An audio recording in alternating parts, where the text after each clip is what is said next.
Então, meus acompanhantes dos estudos do direito, meus seguidores no canal Berti Advogados, meu muito boa noite, meu bom dia, minha boa tarde, meu boa madrugada, o momento que forem assistir, seja muito bem-vindo. E ao final, se inscreva lá no canal Berti Advogados. Então hoje nós vamos falar da lei do juizado especial, da lei 9.099 de 95, que foi então criado-se o juizado especial, onde que tem um trâmite mais célere, mais simples, aonde tem o princípio da pessoalidade para que possa assim então o cidadão sem advogado até 20 salários mínimos ajuizarem ações no juizado especial. A lei 9.099, no artigo 3º dela, então se você pegar aqui o artigo 3º da lei, o artigo 3º da lei, ele vai dizer para nós que, primeiro, as causas até 40 salários mínimos, elas podem então tramitarem nos juizados especiais do consumo.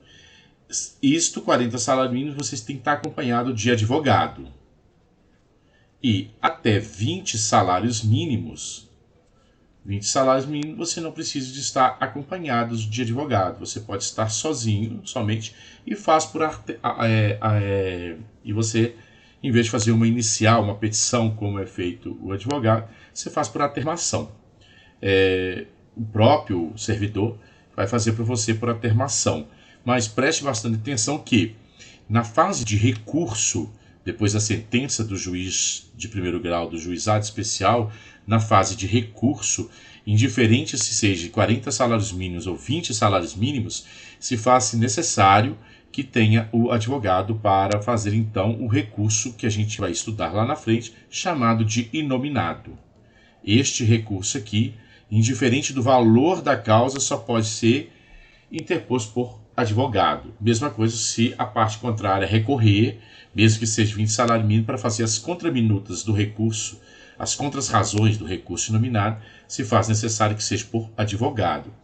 E as causas que podem tramitarem nos juizados especiais civil da 9.099 é o que descreve o nosso artigo, e inclusive como não foi revogado o artigo 273 do inciso 2º do antigo Código de Processo Civil de 1973, que fala que, indiferente do valor da causa, podem tramitar nos juizados especiais, que seria arrendamento rural e parceria agrícola. Então, demandas que tem sobre arrendamento rural e parceria agrícola, eu posso então interpor no juizado especial. Então, questões que falam de arrendamento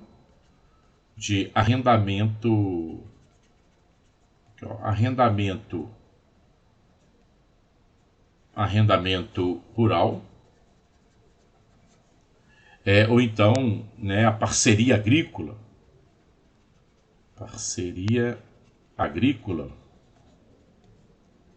você pode, indiferente do valor da causa, você pode então ajuizar a ação no juizado especial. Cobrança de condomínio, tá? Então, a cobrança. Temos uma divergência aqui, ó.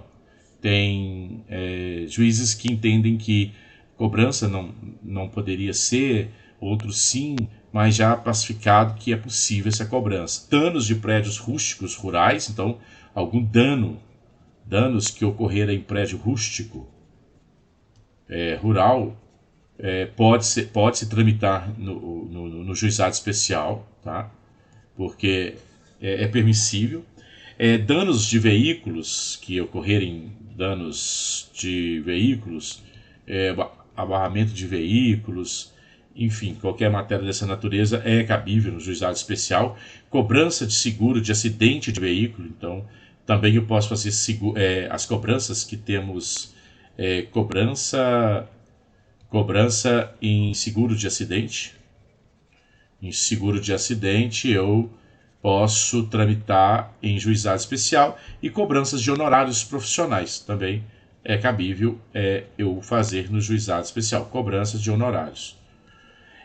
Além dessas ações, que é pertinentes, honorários profissionais. Eu posso, danos morais, cobranças de cheques, cobranças duplicadas, e que desde que não passe de 40 salários mínimos. Aqui, essas ações aqui, elas demandam as questões que o nosso Código de Processo Civil de 73 diz que é indiferente do valor da causa. Além dessas ações que eu posso tramitá-lo no juizado especial, eu tenho despejo para uso próprio. Então, se eu tenho um inquilino e eu, indiferente da circunstância, mas for para o proprietário, o locador, ele uso próprio dele, ele então pode, indiferente também do valor, ele pode ajuizar a causa no juizado especial, perfeito?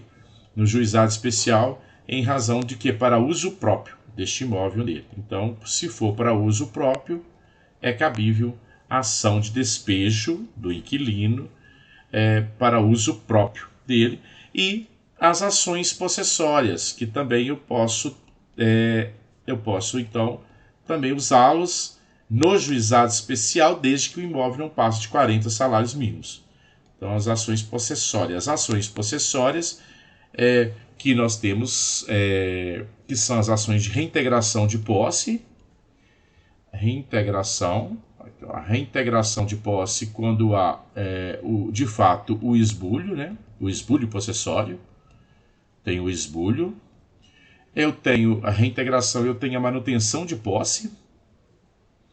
A manutenção de posse é quando há a turbação. A turbação aqui. E quando há o interdito proibitório. Interdito proibitório. Esse interdito proibitório também é quando há turbação. Essas ações possessórias, elas podem ser também ajuizadas nos juizados especiais, desde que o imóvel não passe de 40 salários mínimos. Então, são razões realmente muito raras, mas é possível.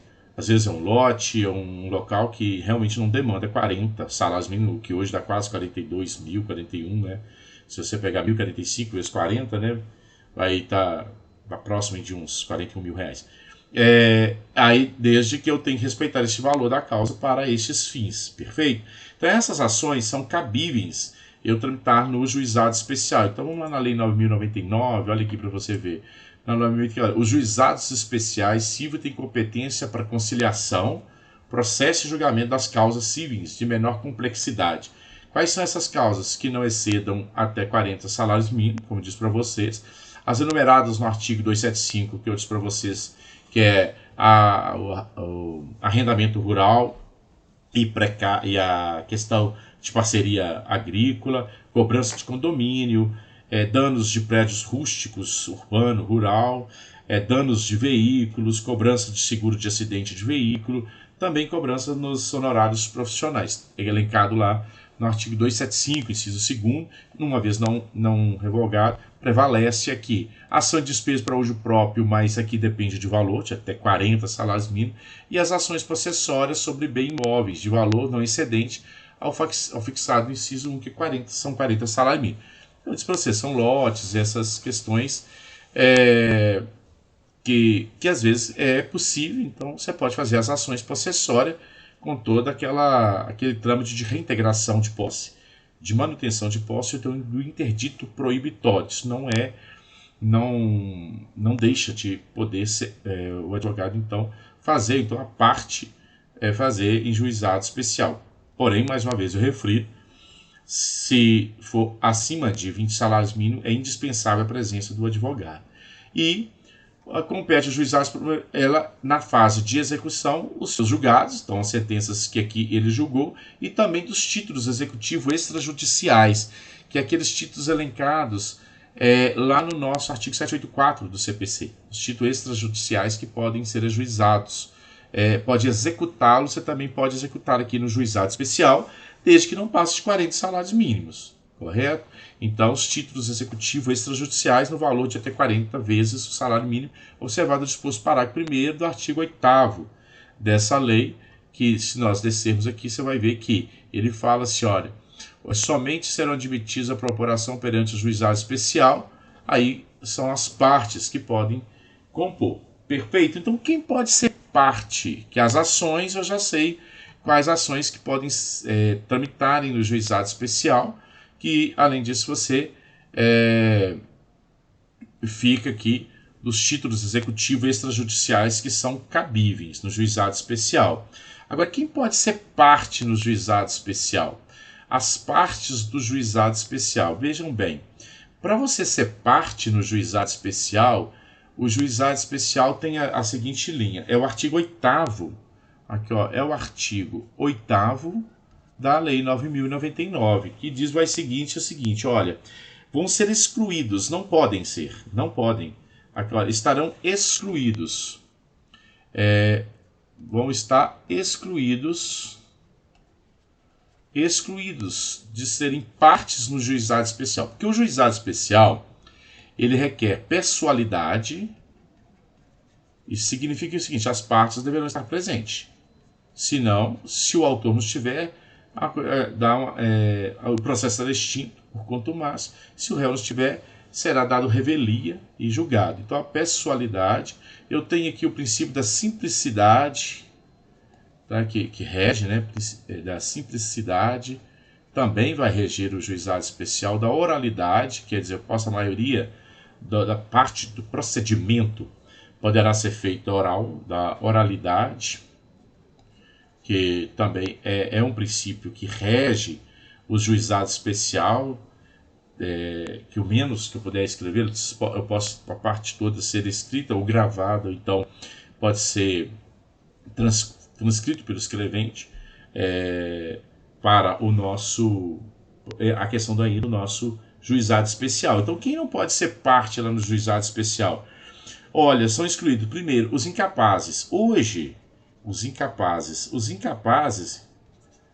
hoje para o nosso Código Civil, são somente os menores de 16 anos. Então, os menores de 16 anos, eles não podem ser partes no juizado especial, nem nas condições de representado. Eles não podem ser parte. Os incapazes não podem ser partes no juizado especial. Os presos não podem ser, por quê? Por causa do princípio da pessoalidade, que o Estado pagaria muito por isso. Perfeito? Então, os presos que já estão condenados e presos não podem ser partes no juizado especial.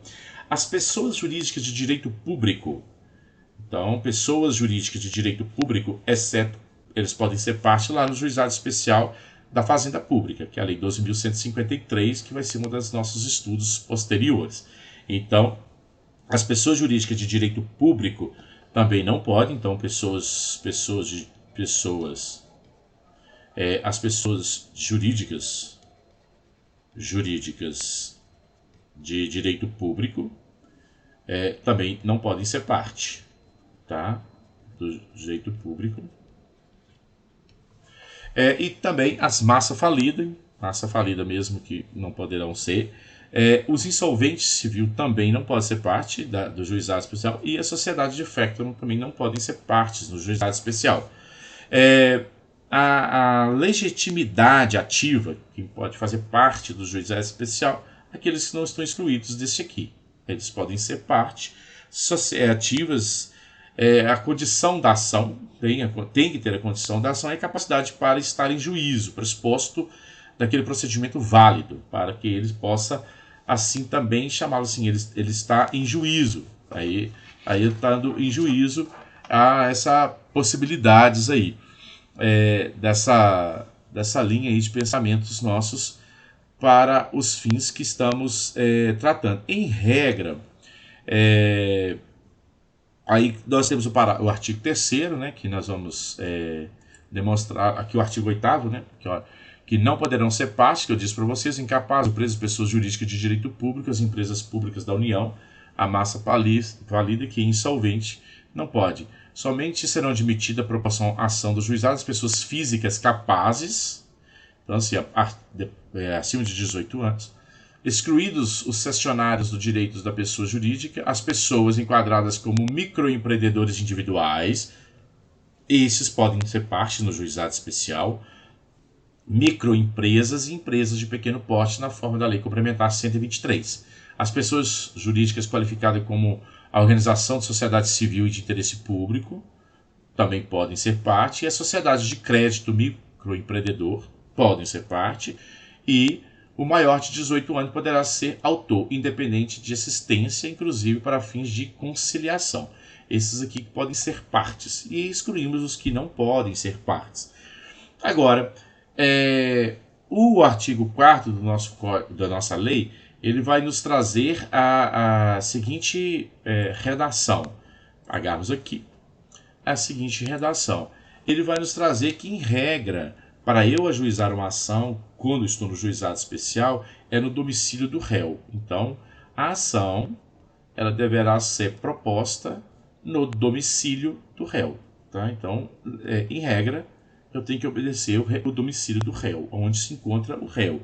Agora, executar sua própria sentença, que nós falamos, né? E títulos extrajudiciais, que nós vamos depois detalharmos isso. Então, quais são as ações que eu posso colocar em regra? Todas aquelas ações que nós já elencamos. Além disso, as sentenças que ele próprio proferiu e os títulos extrajudiciais. Não podem fazer parte dos juizados especiais, são as causas alimentar. Então, eu não posso nenhuma causa alimentar. Quer dizer, direitos de família eu não tenho como tramitar no juizado especial, tá? Em hipótese alguma. Falimentar, eu também não posso. Nenhuma causa que tenha a questão falimentar. Natureza fiscal, somente na fazenda pública, não nos juizados dessa natureza aqui. Relativo ao acidente do trabalho, os resíduos e inventários. Então, ações relativas ao direito do trabalho também não é permissível no juizado especial. Direito do trabalho tem que ir para a Justiça do Trabalho. Direito do trabalho não é possível aqui no juizado especial. Perfeito? Já falei para vocês quem podem ser partes. E eu vou me instaurar o processo, eu inicio um processo no juizado especial. Quando eu estou com um advogado, eu vou fazer por intermédio de uma petição. Petição significa o seguinte: eu venho em juízo pedir aquilo que é do meu direito. Por isso que chama petição. Petição vai ser formada por um preâmbulo. Aqui vão constar os nomes do autor. Isso é uma petição do autor e do réu. Seus respectivos endereços para localizações e os seus informações de dados pessoais, a ação que eu estou querendo, e depois que eu tenho esse preâmbulo, eu vou ter aqui os meus fatos, o que ocorrer, para que eu possa então demonstrar em juízo o ocorrido, se eu quero danos morais, se eu quero despejo, se eu quero danos materiais, qual o fato, se eu quero ação possessória, os fatos deverão ser narrados, e depois eu venho aqui com os meus pedidos. Dentro desses fatos aqui, não tem como, eu vou ter que fundamentar, né? Que chama fundamentação dos meus fatos. É onde que eu alicerce os meus fatos na lei para que eu possa pedir. Então, eu vou aqui fazer os meus pedidos para o juizado especial. Esses pedidos aqui no juizado especial, incrível que pareça, ele pode ser até genérico. Quer dizer, eu não preciso de liquidá-lo agora. A sentença tem que ser líquida, mas o meu pedido pode ser genérico, do que não na justiça comum. Ele então pode ser genérico. Tá? Se eu não consigo aqui ainda calcular o valor. Se eu não tiver isso, eu posso fazer até 40 salários mínimos, porque eu tenho advogado. Tá? Então, eu estou acompanhado por um advogado, eu posso até 40 salários mínimos. Se eu não tenho um advogado, eu vou sozinho, cidadão, eu vou fazer por aternação. Eu procuro o órgão do juizado especial da minha cidade e peço então que o servidor público possa descrever na forma mais sucinta possível e o pedido daquilo que eu entendo que é de direito meu. Então imagine, eu fiz uma compra numa loja X, essa compra não chegou a tempo e depois foi desviado, eu tive a cobrança e depois da cobrança, inclusive meu nome foi para órgão de restrição de crédito. Então eu me senti lesado, vou procurar o juizado especial para eu fazer uma ação em desfavor dessa loja X, que a mercadoria não foi entregue, além da mercadoria não ter sido entregue, eu tive prejuízo e ainda teve meu nome em órgãos de restrição de crédito. Como eu não tenho advogado, procurando um servidor, ele vai fazer por atermação, do qual eu já saí, que eu vou sair de lá sabendo o dia da minha audiência, e dessa audiência eu vou não estar acompanhado de advogado, porque o meu pedido não passa de 20 salários mínimos. Muito bem. Então, e além disso, faculta a apresentação desse pedido genérico que eu já disse para vocês no juizado especial. E depois que eu faço essa minha petição no juizado especial, se você for aqui no artigo 18 da nossa lei, você vai ver a forma da-se aqui, olha, a citação far-se-á. Então, quando o juiz recebe, antes do juiz despachar, já vai ter marcado a audiência de conciliação, porque o princípio do juizado especial é para a conciliação, perfeito? Então, já vai ter, assim, o feito. E, consequentemente, até a audiência, que a audiência já vai ser marcada, vai haver aí por uma citação. A diferença, gente, que eu tenho de citação é para o que o réu venha compor o processo. E intimação é para que ele dê andamento nos procedimentos que eu tenho. Então, tem essa diferença aí quando se trata de citação e quando se trata de intimação. Que a citação é para que o réu é integrado na relação jurídica. Então, quando eu tenho aqui uma citação, depois dessa parte aqui, ele vai ter uma citação. Essa citação é para que ele possa compor o processo, a relação jurídica. Então, quando eu tenho aqui essa petição, que é o meu início, ou a atermação, a secretaria do juízo vai, então, ocorrer aí a citação. Essa citação nada mais é o réu, ele vai passar a integrar, vai passar a integrar a relação jurídica que está se formando entre o autor e o réu. Então eu tenho aqui, né, um verdadeiro triângulo. Aqui eu tenho o réu, aqui eu tenho o autor, aqui eu tenho o Estado juiz. Esse Estado juiz aqui é que vai, então, direcioná-los. Aí quando eu cito o réu, houve aqui o quê?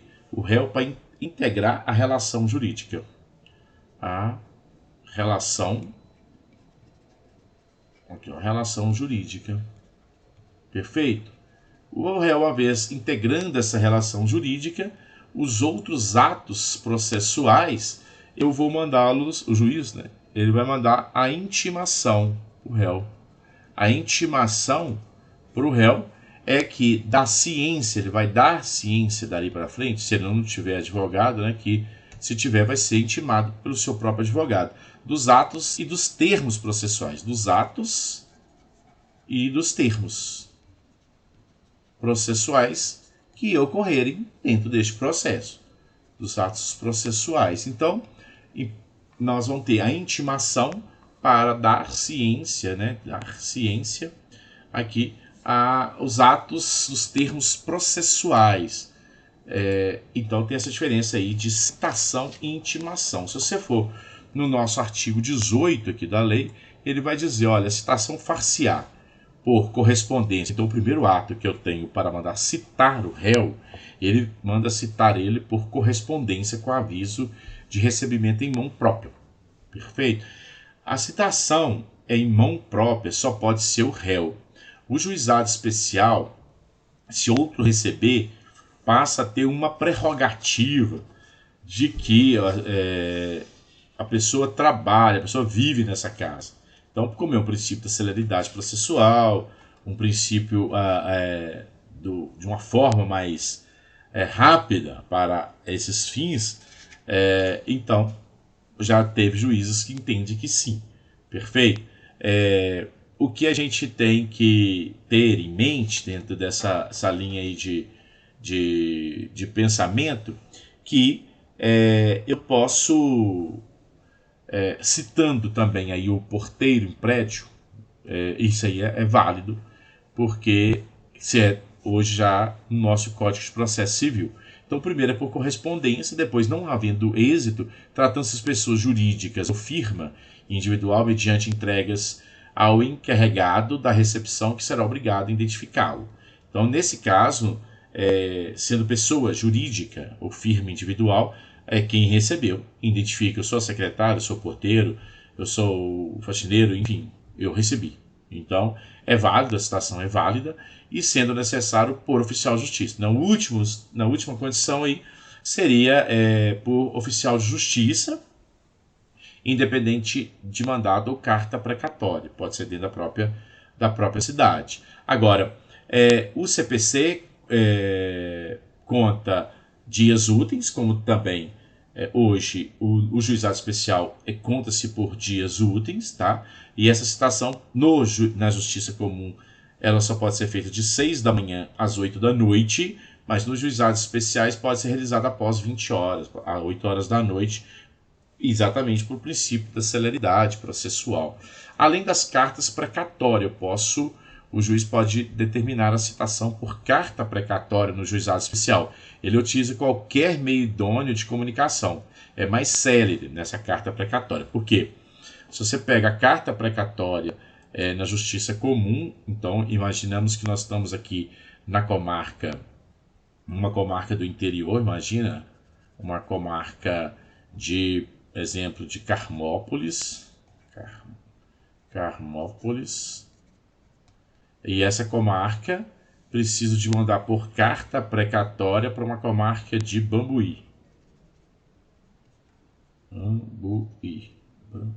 Isso mesmo, né? Bambuí. Para a comarca de Bambuí. Estando esse juiz aqui, eu vou chamar ele de deprecante. E esse juiz aqui que vai receber é o juiz deprecado. Esse juiz aqui deprecado, ele só tem a função de quê? De mandar citar o réu, perfeito? E devolver a carta precatória. Isso é na justiça comum, eu faço por carta precatória, perfeito?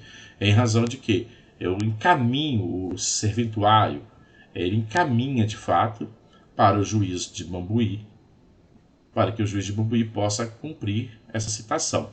Agora, no juizado especial, se eu vou fazer por carta precatória, essa carta precatória ela pode ser mais simples, ela pode ir por fax, que nem é usado mais, né, de tanta tecnologia, por e-mail, por WhatsApp, hoje mesmo o sistema do próprio Tribunal de Justiça, que é integralizado para ser mais célere, mais rápido, para os fins de devolvê-lo também para juntar no processo principal dele. Então, assim, além das cartas precatórias, que a comum, né, juizado especial também utiliza qualquer meio idôneo de comunicação para a questão ser mais rápida, mais célere. E, como eu disse para vocês, quando se trata de edifício como tem porteiro, aí você buscando lá no nosso artigo 248, lá no seu parágrafo 4º do Código de Processo Civil,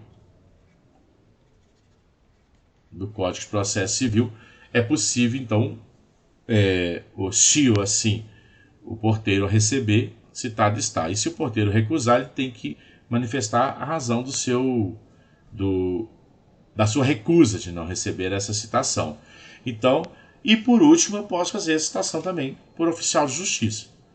Não havendo nenhum êxito, em hipótese nenhuma, nada me tire a situação para que possa ser citado por oficial de justiça, que seria a última situação, principalmente porque eu estou tratando de juizado especial. Perfeito? Então, condomínios edilício, que são nesses edifícios, ou loteamentos com controles de acesso, é válida a citação do porteiro, artigo 248, parágrafo 4º aí do nosso Código de Processo Civil. E no juizado especial, gente, é inadmissível, é vedado, é defeso a citação por edital. A citação por edital é defeso no juizado especial. Então, no juizado especial, no juizado especial, não se faz citação por edital. Tá? Não se faz por edital, exceto na fase de execução é possível. Tá? Mas na fase de início do processo do conhecimento, não. Agora, na fase de execução, que é, se nós pegarmos os artigos do CPC que tratam dessas questões, na fase de arresto, localização, aí se cita-se por edital. Então, se falar assim, radicalmente, não se cita por edital no juizado especial em nenhum momento, não cita. Na fase de execução, se faz por edital, sim, as questões aí do juizado especial, perfeito? Não significa que a gente não tem essa parte aí no juizado especial. Então, somente nesse momento aí é que a gente tem essas particularidades do nosso juizado especial, perfeito? Muito bem. Então, agora, no juizado especial, o que acontece? Não admite representante, por causa do princípio da nossa pessoalidade. Se você pega o artigo 51 da nossa lei, né?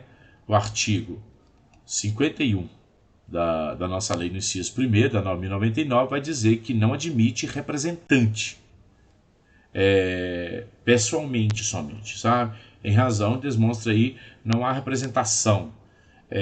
Agora, se é réu, e réu é empresa, é uma pessoa jurídica, aí há a representação.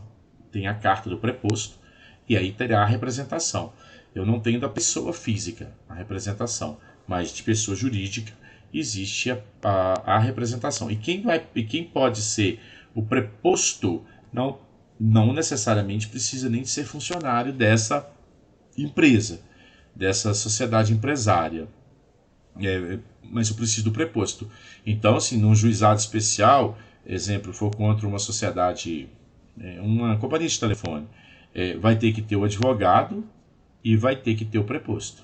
Perfeito? Nessa audiência de conciliação e depois, inclusive, na IJ. Para defender a empresa. Então, se a causa for menos do que 20 salário mínimo, o advogado se desqualifique e ele torna-se preposto. Eu não posso ficar sem preposto, mas posso ficar sem advogado. Se a causa for menos que 20 salários mínimos, posso ficar sem advogado, mas não sem preposto. Agora, se for mais do que 20 salários mínimos, tem que ter o advogado e o preposto para defesa nas sociedades. Então, por exemplo, uma telefonia, um banco. Então, assim, eu disse para vocês quem poderia ser autores no juizado especial, gente, mas quem pode ser ré é qualquer parte. Então, você vê, banco, que essas instituições financeiras são partes em juizado especial, faculdades, e outros mais, companhia telefônica, todos são partes de juizado especial para ser ré. A parte de ser ré, aí eu não tenho aquelas limitações quando eu tenho para ser autor. Tá? Tenho essas diferenças aí dentro desse contexto aí do nosso procedimento do juizado especial. Muito bem. No juizado especial, além disso, eu posso ter aqui o que a gente chama de pluralidade, que é litisconsortes, tá? Admite com ponderação, desde que atenda aí o artigo 8º do juizado especial. Então, você pode ter litisconsorte? Pode, mas dentro de uma ponderação para não sair do princípio da celeridade processual, mas nada impede de aqui ter a questão que a gente tem do litisconsortes. Tá? Então, assim, é possível, é cabível. Agora, o que não é cabível no juizado especial é a intervenção de terceiro. Tá? A intervenção de terceiro. A intervenção de terceiro lá no juizado especial não é cabível. Não tem como eu ter intervenção de terceiro. Mas eu só admite a desconsideração da personalidade jurídica, tá? Que vão fazer dentro dos próprios autos. Então, a intervenção de terceiro, por exemplo, o autor ele ajuiza uma ação em desfavor de um réu sobre a questão de uma questão de veículo, tá? Acidente de trânsito, veículo. O réu, ele tem uma seguradora. Aí eu aqui, seguradora. Eu poderia então o quê? Mencionar a seguradora, chamá-la no processo. Tratando do juizado especial, eu não posso. Tá? Depois o réu pode fazer uma ação em desfavor da seguradora para pagar para ele o prejuízo que ele teve. Porque a pessoa juizou a ação contra o réu não pode chamar a seguradora. A seguradora não pode vir com essas questões porque não é cabível intervenção de terceiro. Mas lá no juizado especial, por causa do artigo 1062 do Código de Processo Civil, admite a desconsideração da personalidade jurídica. E essa desconsideração aqui é uma desconsideração que mais elencada para o direito do consumidor, que é o Código de Defesa do Consumidor, lá no artigo 28 do Código, vai dizer que é a desconsideração da personalidade jurídica menor. Tá? Deixa eu relembrá-los como que é a desconsideração. Imagine no juizado especial, a gente tem uma diferença da justiça comum. Quando você está na justiça comum, olha, na justiça comum, quando você está na justiça comum e você pede a desconsideração da personalidade jurídica porque você já ajuizou a ação principal, o juiz então determina que o processo principal ele seja suspenso. Então, o principal será suspenso para que possa depois julgar o incidente processual da desconsideração da personalidade jurídica. Isto é, eu estou executando uma sociedade empresária, uma empresa, e eu percebo que há uma confusão patrimonial, aquela confusão que você tem lá no artigo 50 do Código Civil. Isso significa o seguinte: os sócios eles têm uma confusão de patrimônio, enquanto o carro que é da empresa está no nome do sócio, a casa que o sócio mora está no nome da sociedade empresária, o dinheiro que é depositado na conta da esposa do sócio, mas são dinheiros advindos da sociedade.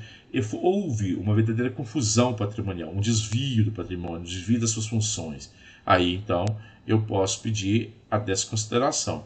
O juiz, então, vai mandar citar os sócios, mas o processo principal é separado para ser julgado a desconsideração. E, ao final desta ação, o juiz profere uma sentença que, na verdade, e você vai ver que é cabível como recurso agravo, sentença, né? Agravo de instrumento. Perfeito? Agora, quando eu estou no juizado especial, como eu vou reger aqui pelo princípio da celeridade, agora já no juizado especial, essa desconsideração aqui, gente, ela é chamada de desconsideração maior. Tá? O que é isso? Para que possa haver que o patrimônio dos sócios venha, o patrimônio que venha a pagar dívidas da sociedade, porque houve uma confusão patrimonial, eu tenho que provar, o credor tem que provar de fato toda essa confusão patrimonial, toda essa circunstância que levou a ter desvios. Então, eu tenho que provar esses fatores com muita essência. Agora, no juizado especial, quando eu tenho uma desconsideração menor, que é do Código de Defesa do Consumidor, eu não preciso de elencar nas exigências do artigo 50. Basta que eu demonstre que a empresa ela fechou sem dar baixa, ela não tem mais lá e os sócios desapareceram. Então, já é permissível aqui a desconsideração da personalidade jurídica. Além disso, eu vou fazer dentro dos próprios autos, por causa do princípio da celeridade. Eu não vou fazer por um incidente processual, à parte, como eu faço na justiça comum. Eu faço dentro do próprio, e eu tenho que demonstrar simplesmente que a empresa ela não existe mais, ela não está funcionando, mas é conhecido e sabido onde os sócios estão. Aí é permissível. Então, eu tenho a desconsideração da personalidade jurídica menor. Tá? Menor. Quer dizer, eu não tenho tanta exigência quando eu estou na justiça comum, que eu tenho a desconsideração da personalidade jurídica maior. Perfeito? Então, não cabe intervenção de terceiro, mas é cabível a desconsideração da personalidade jurídica. Agora, outras questões pertinentes à intervenção de terceiro que não é cabível. Uma vez citado o réu, ele compôs a lide, então nós já falamos, formou aí agora uma relação jurídica, eu tenho então os procedimentos da fase conciliatória, porque foi designada uma audiência conciliatória, perfeito? Então eu tenho agora os procedimentos que a gente chama da fase conciliatória. Da fase conciliatória. Essa fase conciliatória que eu tenho do juizado eu tento uma autocomposição das partes. Perfeito? Então você vai ter lá no artigo 20 do Juizado Especial para a fase de uma composição, uma autocomposição. Eles possam se compor. Até hoje, cada pandemia que nós estamos vivendo aqui do Covid, o Covid de 2019, esse Covid-19, estão tendo essas audiências a títulos virtuais, por videoconferência, como também empresas como companhias aéreas, instituições bancárias, elas criam um centro de autocomposição e tentam uma negociação extrajudicial e depois somente leva para os autos do processo do juizado especial e o juiz homologa a composição que foi realizada até mesmo fora do campus da justiça e leva a este acordo e o juiz simplesmente vai homologar. Então, assim, para o princípio mesmo da celeridade concessual. A lei fala, se nós pegarmos, a lei fala em sessão e não em audiência de conciliação, ela fala em sessão. Sessão é um único ato que julga vários processos, isso que é sessão. Então, se você pegar a lei, que a finalidade da lei do juizado especial não era ter uma audiência de conciliação para cada pessoa, porque acaba que a gente está voltando no que é na justiça comum. Então, a lei fala em sessão, correto? Então, o que é sessão? Sessão nada mais do que um único ato julga vários processos. Então, na verdade, eu ia formar uma sessão com vários processos ali para serem julgados todos juntos. Mas a gente não vê essa situação na prática. Mas era a intenção da lei. Só que a gente vê realmente audiências de conciliação feito por conciliadores, por juiz tolgados ou então por juiz leigos, mas você não vê na forma assim de sessão. E a audiência tem um processo. Então, tem audiência. Então, geralmente, ainda se é feito por audiência, que é feito um processo. Então, a lei fala que era para ser sessão. Perfeito? Mas, na prática, a gente não viu isso ocorrendo. Não viu essa parte tendo isso. Então, que você vê no artigo 21 vai falar assim, que olha, aberta a sessão. Então, sessão é um único ato, julga vários processos. Então, aberta a sessão, ou seja, juiz togado ou leigo. A diferença, gente, que eu tenho de juiz togado e leigo, que o juiz togado é aquele que passa em concurso público de títulos e provas e toma posse e vai, então, tem aí a condição de estar juiz para julgar. E o juiz leigo, ele tem que ter pelo menos 5 anos de exercício de advocacia, mas o CNJ já definiu que poderia ser só 2 anos.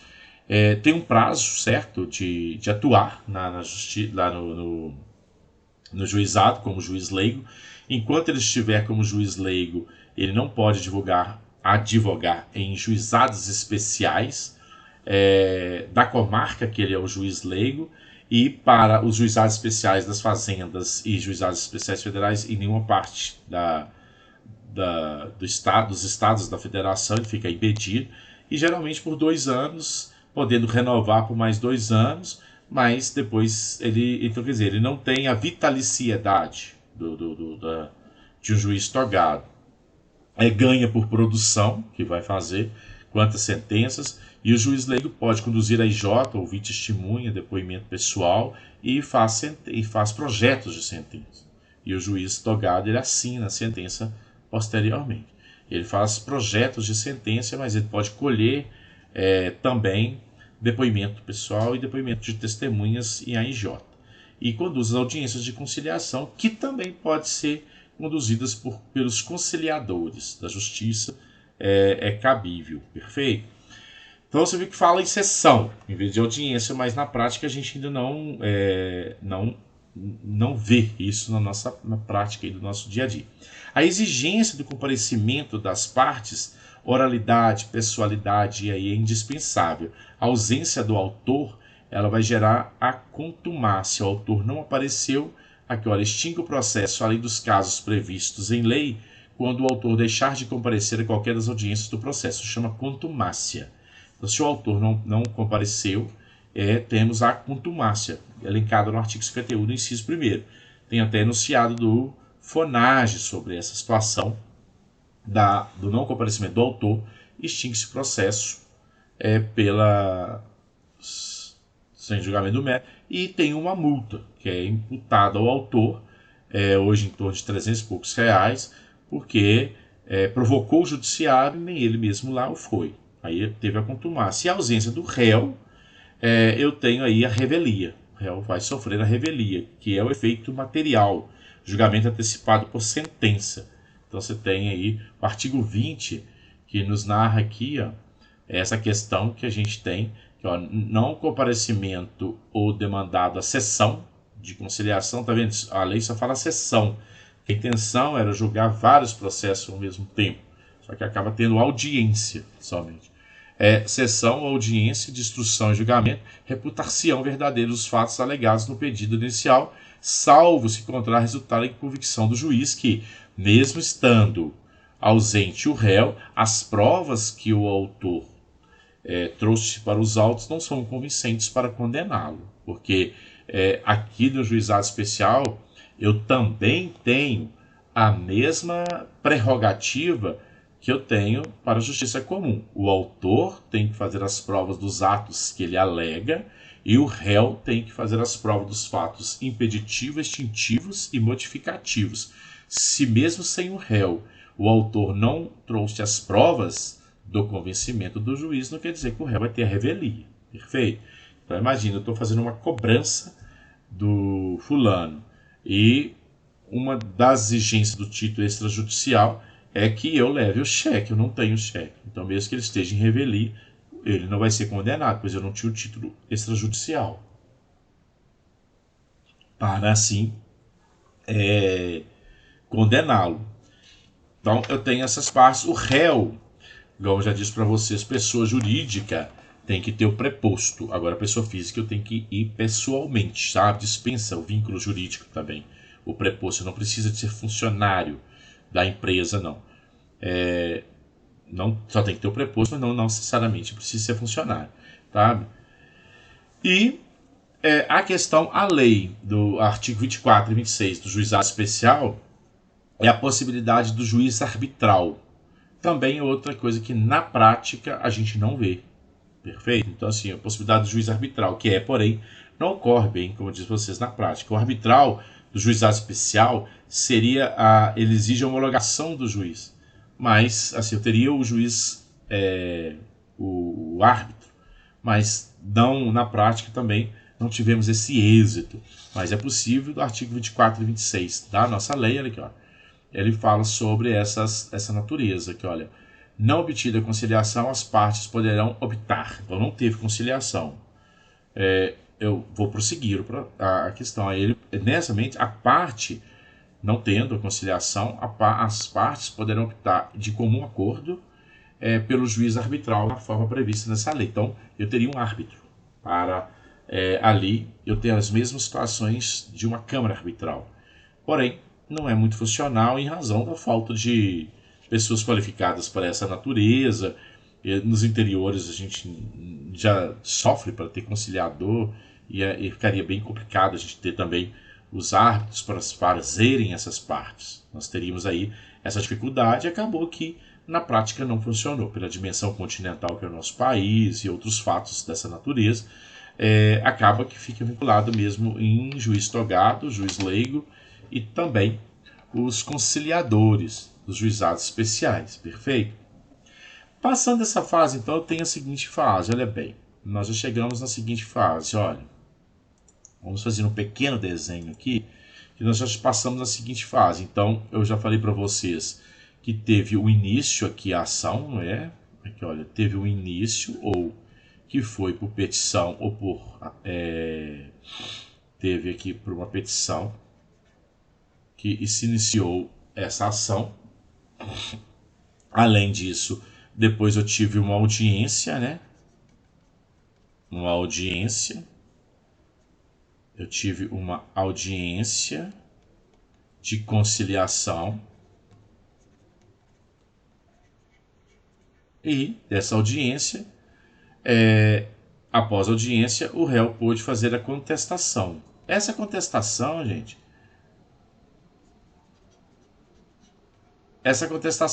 ela pode ser oral, tá? Ou ela pode ser escrita. Não há nenhum impedimento sobre isso. Então pode ser oral lá no momento, ou pode ser escrita, tendo essa contestação. Nessa audiência de conciliação, se eu quiser fazer provas outras e elas forem deferidas, por exemplo, eu fazer a prova por testemunha, a prova testemunhal, eu posso pedir ao juiz, então, que eu junte a minha contestação na AIJ, porque eu terei aqui o quê? Este prazo. Então, o juiz vai designar um dia para essa audiência. Essas testemunhas aqui, ó, é diferente da justiça comum, que eu posso levá-las, tá? Sem precisar de ter intimação. E se eu queira que ela tenha intimação, então tem que colocar em 5 dias antes da audiência o rol das testemunhas, para que a secretaria possa então determinar a intimação dessas testemunhas. Mas eu posso levá-las e não preciso de trazer o rol anteriormente, aquela carta que hoje o advogado é que tem a obrigatoriedade de fazer as intimações das testemunhas através de correspondência, juntar o AR no processo com a carta que ele intimou para uma oitiva numa AIJ, isso na justiça comum. No juizado especial eu posso levá-lo indiferente desse protocolo de pôr o rol, de mandar intimá-lo e outros fatos, isso mesmo gerando aí o fins da celeridade processual. Perfeito? Então eu tenho aí essa contestação, não tendo a IJ, ou tendo depois da IJ, não havendo acordo, que em qualquer momento o juiz pode requerer novamente as questões do princípio da conciliação, que é a questões que é a função do Estado juiz é conciliar para que possamos ter realmente essa celeridade. Eu tenho aí a produção então da fase decisória, vem a fase da decisão agora do juiz. Essa fase decisória do juiz, eu tenho a seguinte situação, a produção de uma sentença, tá? Uma sentença em juiz. Essa sentença, que vai ter a prolação dessa sentença, ela pode ser terminativa, essa sentença terminativa sem mérito, tá? Então é sem resolução de mérito, sem o mérito, xingue sem mérito, ou então definitiva. A definitiva é que quando eu julgo com mérito. Perfeito? Aí eu julguei com mérito, aí é definitivo. Então, chegou a fase da sentença, da decisão, posso ter uma sentença terminativa, que é sem mérito, e uma definitiva, que é com mérito. Proferida aí essa sentença. Pode ser proferida essa sentença na audiência de AIJ, então quer dizer, a sentença pode ser dentro da própria audiência da AIJ, eu posso proferir aqui a sentença, tá? As sentenças, pode ser uma sentença homologatória, porque eu estou só homologando para que vire títulos para título executável, né? Então eu posso ter uma sentença homologatória, tá? Eu posso ter, conforme o artigo 332, aqui olha, o artigo 332 do CPC, eu posso ter o julgamento de liminar improcedente do fato. A lei dispensa que o juiz proferindo uma sentença de natureza de juizado especial, ele precisa de fazer relatório, tem que ter o relatório dispensável, porque qualquer sentença, gente, eu tenho a parte que é o preâmbulo dela, que eu vou ter que descrever quem são as partes, eu tenho que fazer um relatório. O que é o relatório? Toda a fase processual, como ocorrer. Aí depois eu tenho que fazer a minha fundamentação, porque isso é uma exigência da nossa Constituição Federal, e o dispositivo, que é o final da sentença. Eu tenho dentro aqui, no juizado especial, essa sentença dispensa o relatório. Ele não precisa de ter aquele relatório, dispensa, mas a fundamentação, que é uma questão constitucional do artigo 93, inciso 9 da nossa Constituição Federal, ela é indispensável. Aqui é nome, tá? Ela é indispensável porque ninguém pode ser absolvido ou condenado sem que tenha uma fundamentação legal. Está incorporado na lei, está incorporado nas circunstâncias. Nós temos aí, ele tem que ser feito. Admite fundamentação oral, tá? Mas tem até o FONAGE, aí, o 46, admite a fundamentação oral, mas não admite não ter a fundamentação, tá, de uma sentença, perfeito? O enunciado 47 do ENAFAM não se aplica ao artigo 489, parágrafo 1º do CPC, que é quando o juiz tem que ter a sua fundamentação na sentença, que é o novo CPC, né? Essa fundamentação não pode tão somente ele descrever o fato. Ele tem que fundamentar. Isso não se aplica no juizado especial com essa essência que temos. E o juizado especial também não pode ter sentença ilíquida, só posso ter sentença líquida. Ela já tem que estar liquidada. É diferente que no juizado especial posso ter pedido genérico, mas não posso ter sentença ilíquida. A sentença tem que ser líquida, ela já tem que ali dar o resultado final da minha sentença. Perfeito?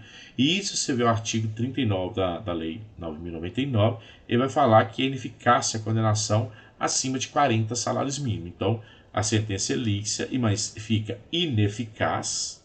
A ineficácia que eu tenho, né? Ineficácia da condenação até 40 salários mínimos. Passou disso, é ineficácia. Eu não posso condená-lo, certo? Exceto, como eu falei para vocês, se fizerem acordo. Aí eu posso. Aí pode ser mais do que 40 salários mínimos, desde que eu faça o acordo. No Juizado Especial da Fazenda e no Juizado Especial Federal, que nós teremos uma aula para falarmos dessas leis, aí são 60 salários mínimos e não 40, perfeito? E no Juizado Especial, eu posso ter a tutela, autoriza aquela tutela tutela de urgência, né? Então, veda a concessão de tutela provisória em caráter antecedente. Este é vedado aí pelo FONAGE 163. Então, a tutela autoriza uma tutela, que geralmente os juízes acabam concedendo. Por exemplo, o nome está no Serasa. Então, para que você não espere ainda a audiência de conciliação para vir a sentença e viu que é revogável, que mesmo que você tivesse, depois possa retorná-lo, então ele dá a tutela, autoriza essa tutela de urgência. Mas, no juizado especial, veda a concessão de tutela e provisória em caráter antecedente, que é o que traz hoje o nosso Código de Processo Civil. Isso não é permissível, perfeito? Dentro do campus aí do nosso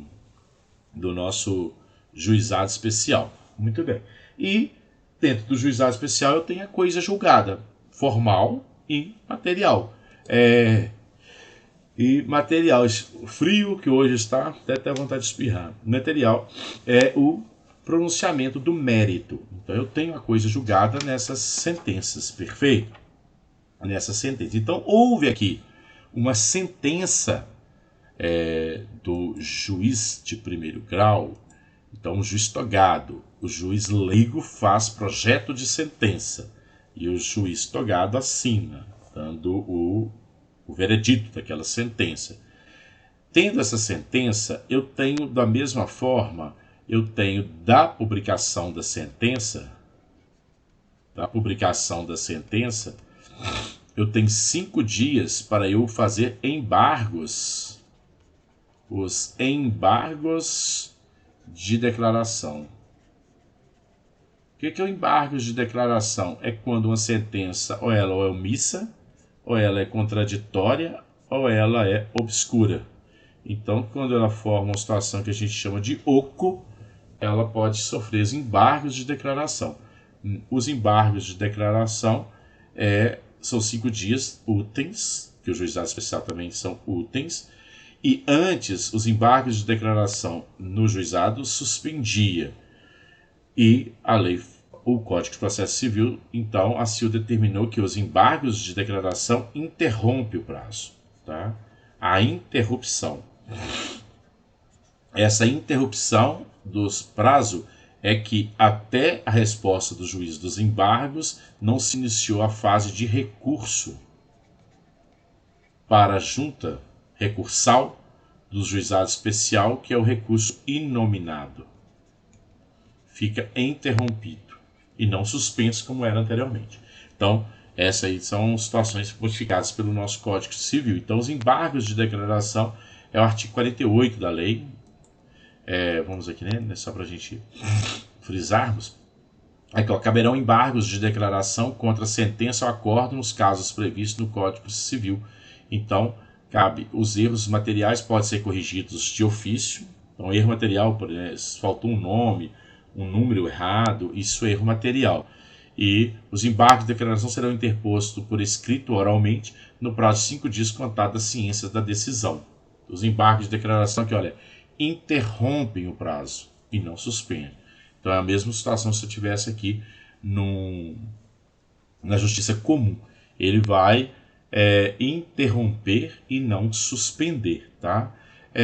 No juizado especial da 9.099 não admite agravo de instrumento, que são decisões interlocutórias, e é admissível nos outros juizados que nós vamos aprender em aula posterior. O recurso inominado, então não satisfeito com a sentença do magistrado, eu vou então fazer um recurso inominado, tá? Que na justiça comum se conhece como apelação. No juizado especial, chamado de recurso inominado. Perfeito? Então, se você pega o artigo 41 da Lei 9.099, você tem aqui a questão do recorde da sentença exetuada a homologatória de conciliação ou laudo arbitral, que haverá recurso para o próprio juizado, que é chamado de recurso, junta recursal, formado por 3 juízes de primeiro grau, 3 juízes togados, e que eles vão ter aí a turma recursal. Eles formam a turma recursal para fins de julgamento dos recursos inominados. Perfeito? Então, geralmente, cidades, comarcas do interior, aí a comarca maior tem ali a turma recursal dos juizados especiais. Então, por analogia, isso seria aí, poderíamos chamar de apelação, mas não é uma apelação, porque não existem também os requisitos da apelação.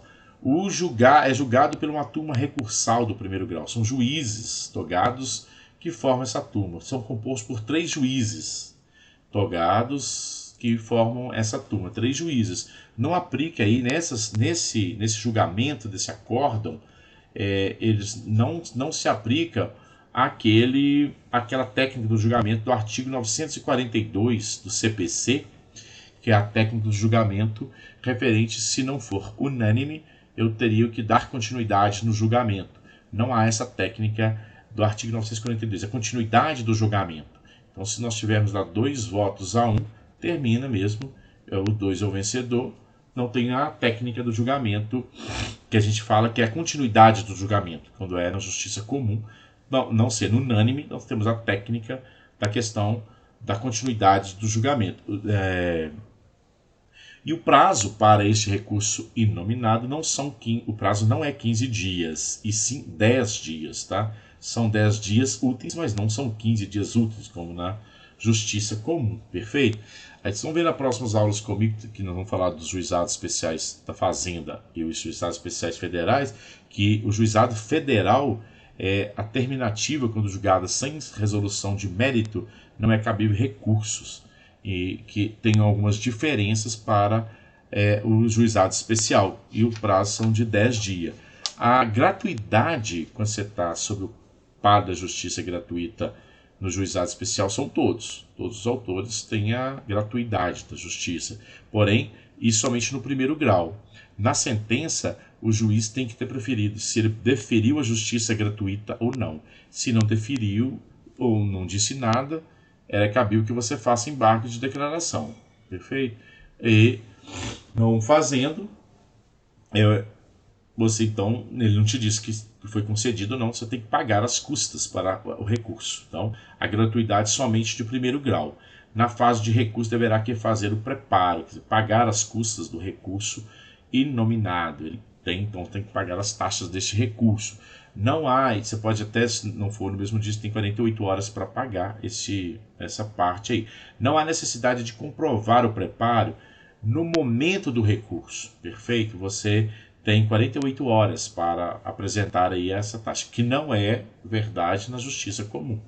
Na justiça comum não permite. Então, se você pegar o artigo 42, parágrafo 1º da lei do juizado especial, quer dizer, você tem até 48 horas para juntar o valor do preparo desse recurso nominado assim. Sem advogado, você tem até 20 salários mínimos, mas na fase recursal é necessário o advogado, mesmo que seja até 20 salários mínimos. Aí ele é indispensável.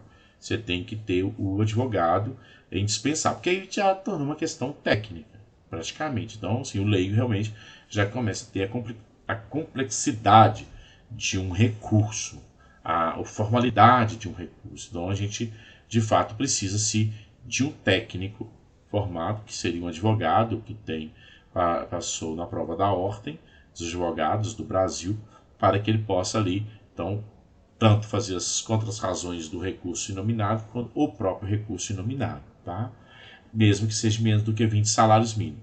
E o efeito somente é devolutivo nessas ações do juizado especial. Isto é, você pode executado agora. Então não tem efeito suspensivo, hipótese alguma no juizado especial. Já é possível execução de imediato no juizado especial, que ele só recebe recurso inominado com efeito devolutivo. Te devolvo para analisá-lo novamente, mas não suspende a decisão do juiz de primeiro grau, do juiz ACO, tá? Então, sim, a lei não admite aqueles open leges, não é admitido para o juizado especial. O relator pode conceder essa suspensão se você assim o pedir. O relator seria um juiz que a gente tem aí nos juizados especiais, que são do colegiado. Se você requerer e concedê-lo, então fica suspenso para você não sofrer uma execução antes da decisão do recurso seu inominado. Se você tem o artigo 46 do juizado especial, eu vou falar que não exige lá do acordo, quando essa junta recursal ela profere um acordo, toda aquela formalidade de um acordo proferido na justiça comum. Pode ser por uma ata mesmo, bem sucinta, sabe? Confirmando a sentença, por exemplo. Basta a mera súmula para confirmar a sentença dos mesmos moldes e fundamentos, sem precisar de toda aquela delonga que a gente tem na justiça comum quando tem um acórdão proferido por uma Câmara.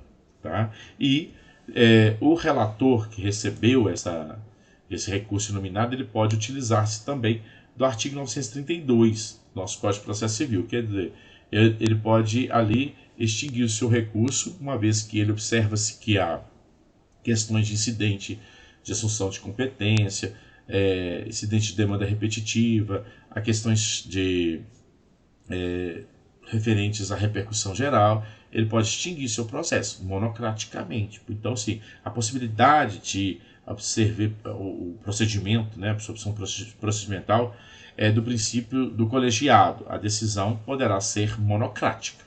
Aí, havendo aí a decisão monocrática deste relator sobre o seu recurso inominado, elencado no artigo 932, sobre questões que contrariou súmula, contrariou julgados, já temos ações repetitivas, já tem incidente de assunção de competência, repercussão geral, e você entende que não seria esta situação, é cabível, então, o agravo interno. Agravo interno, proferido, havendo decisão monocrática dessa natureza, admite agravo interno. Tem até o FONAGE aí, que é 88, no prazo de 15 dias. Você pode interpor 15 dias úteis. Interpor um agravo interno. Então, o agravo interno obriga esse relator, que é esse juiz monocrático, que tomou uma decisão, de levar à mesa para a decisão dos outros dois juízes que compõem o colegiado, que eles são 3 que compõem o colegiado. Isso é a função do agravo interno. Então, agravo interno é cabível no juizado especial. Não há nada que o impeça. E o juizado especial não é cabível recurso especial, mas é cabível recurso extraordinário. Porque o recurso especial fala assim, só pode ter o recurso especial quando eu estou na última tribunal. Então lá não é o último tribunal. Agora, o recurso extraordinário fala quando eu estou na última instância. Lá é a última instância do juizado especial. Então é cabível recurso extraordinário. Óbvio, gente, que eu preciso de preencher todos os requisitos de um recurso extraordinário, que é um recurso constitucional, do artigo 102 da Constituição Federal, para eu interpor um recurso extraordinário. Então, assim, os recursos extraordinários que a gente tem no juizado especial, somente mesmo quando tem demandas de números excessivos, por exemplo, contra planos de saúde, contra questões de expurgo de caderneta, aí eu tenho uma questão do recurso especial, porque realmente teve repercussão geral, pré-questionamento, então todas as exigências de um recurso extraordinário foram preenchidas. Agora, questões muito corriqueiras, de situações que ocorrem entre pessoas, quase impossíveis, falarmos em recurso extraordinário no juizado especial, porque ele não preenche, o caso não preenche as exigências de um recurso constitucional dessa natureza.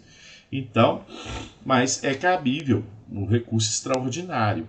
Então, também, se o seu recurso extraordinário não for aceito pelo presidente do colegiado, você pode interpor um agravo para fins de recurso extraordinário, em razão de quê? Para ser analisado pelo ministro do STF, se é ou não admitível o seu recurso extraordinário. E essas fases, se eu não estou na justiça, no falho da justiça gratuita, todas elas eu tenho que pagar, ter os preparos, pagar as taxas desses recursos.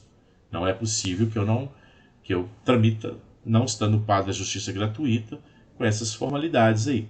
Então, do artigo 102 da nossa Constituição, que é o recurso extraordinário, a decisão proferida em última instância aí, tem a súmula até 640 da STF, que fala que é cabível, então, no juizado especial interpor recurso extraordinário. Perfeito?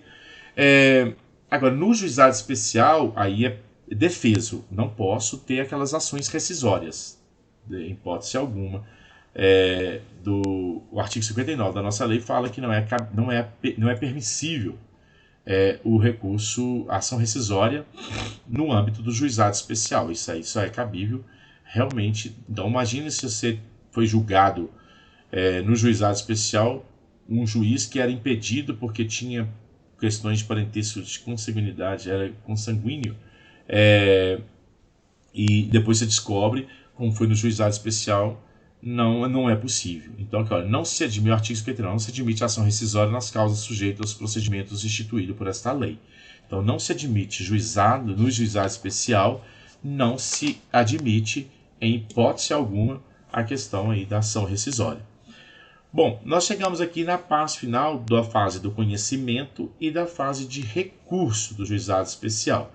Nós vamos encerrarmos, para iniciarmos uma outra aula, falarmos do juizado especial na fase executiva do juizado especial, para você compreender como que eu tenho que executar se não cumprir a parte obrigatória a cumprir, não cumpra a obrigação, eu posso executá-lo.